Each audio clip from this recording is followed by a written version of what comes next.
and we are going to continue with our mental health series. So the purpose of doing these videos on mental health is because we as Africans suffer a lot from so many different mental health disorders, but we pay very little attention to them. So it is important for us to be aware of these health disorders in order to see or find ways to handle them or manage them. Our African society is one in which if you ask somebody, how are you? The highest response you will always get is, I am fine. It is very hard for people to tell you, no, I'm a little stressed, or I'm feeling this way, I'm down, I'm on this level and everything. The highest response you will always get is, I am fine. Because of this culture, it has been such that when most people are going through a lot of things in their lives, one will barely know until at some stages where you hear that someone has committed suicide and you'll be wondering, does something like suicide exist in our Cameroonian or in our African context? It is very weird. People will find it that way because we find it that we are always fine in our context.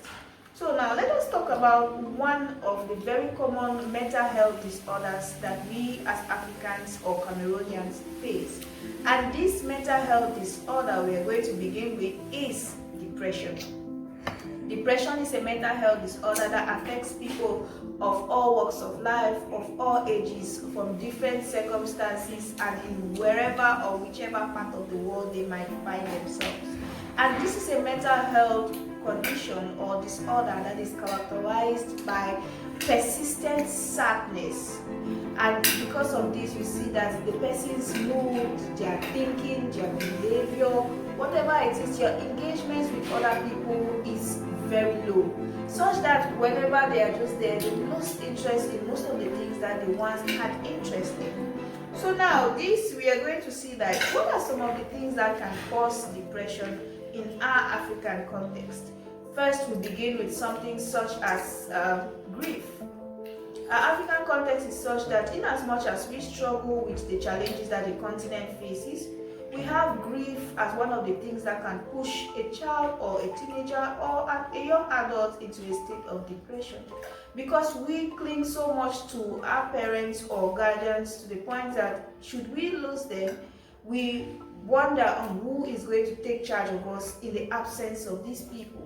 And sometimes we might also belong to families that are not very supportive or maybe highly connected, or families that are scattered, that you start worrying on how will this person treat me. And so at the end of the day, you see that once we experience a loss in a family, the children or persons who experience that loss end up being in states in which the people they are with might abuse them in some way or another, putting them in a state of depression. And even if they should not be in families that are scattered, just the attachment they had with a relative that passed keeps them in a state of depression, because they feel like the one support system or the person they were so close to is no more.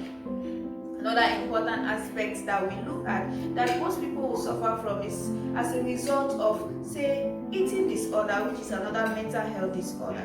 This eating disorder that most people face, especially young women as well as men, can push one into a state of depression, because the shape that they are trying to get, or whatever figure they are trying to get for themselves, they end up not getting it, which keeps them to feel like, oh, I am not as beautiful as other ladies, oh, I do not have the perfect shape like other ladies, oh, I do not have this, I am fat, I am too skinny, I am this way or I am that way, which pushes them to go back into that state of being depressed.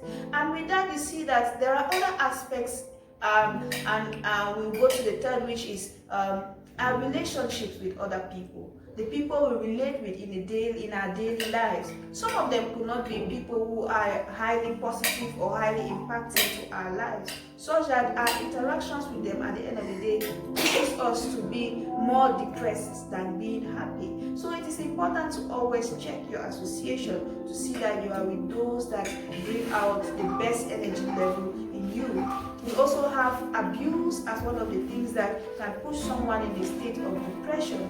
Being abused physically, being abused verbally, being abused emotionally. These are all the aspects that can push one to be in a state of depression. So it's important that we identify some of these aspects and more. There is peer pressure, that we look at, oh, this my friend is dressed this way, this my friend is shaped this way, she has these things and I don't have, she has a boyfriend and I don't have, my friend has had sex and I have not had it, my friend is doing this and I have not done it, oh, they've gone to this and they've gone to this party, they've gone to this and you have not had it, and then you start feeling like the world is not being fair to you, or you start wishing on why you even exist. And you know that depression is a mental health disorder that can actually push you to another, which is even more I would say dangerous, and that is suicide. So it is important for us as Africans to identify some of these things.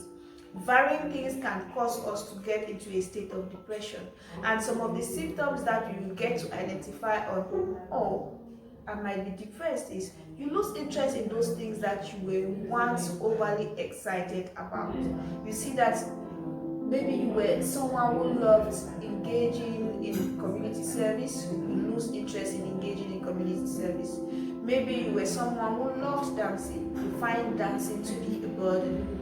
And you see that your interest in some of the things that you really love have been lost. So it's a sign to show that something is wrong somewhere. You see that you are demotivated, you're emotionally low. You do not see yourself being put, you do not see the essence of waking up in the morning, of engaging in doing something. You just find yourself being in bed 24/7. You do not see the purpose of being alive or of even moving about and living. You just stay in a vicious cycle and all. And you also see that you are in a state of sadness and you're easily irritable. People that maybe whatever things they might say just start irritating you in some level. And so you need to be able to find this kind of aspects. And you also find out that you become indecisive about things that you want to do or things you want to engage in. Some decisions you might find it difficult to just do some little basic things in life. You find it difficult to engage in some basic things in life, maybe your projects or your visions or your business. You become indecisive as to what exactly you want to do or what exactly you want to achieve. So it is important that you should be able to find out what it is that you've lost interest in. Just evaluate yourself. Have I become isolated? Have I become indecisive? Am I demotivated? Am I easily irritable? Am I not engaging with people the way I used to? Or what is it? Do I feel less fulfilled in my daily engagement or in my daily living? Am I starting to feel that there is no essence of me being alive? All of these things, identify them and be able to work on it. So some of the ways in which you can overcome this state or this mental disorder is be around the people that bring out the best in you. Find those people that make you laugh, that make you feel happy, that make you feel good, that make you feel relieved, and be around them. Just move out sometimes, go out for a walk, just go out, have some fresh air, think things over, associate more with people so that you are not left alone, because they say an idle man is the devil's workshop. Once you're alone or you're isolated, you start thinking of all sorts of things which you are not supposed to be thinking about, or you start nursing those things which you are not supposed to be nursing.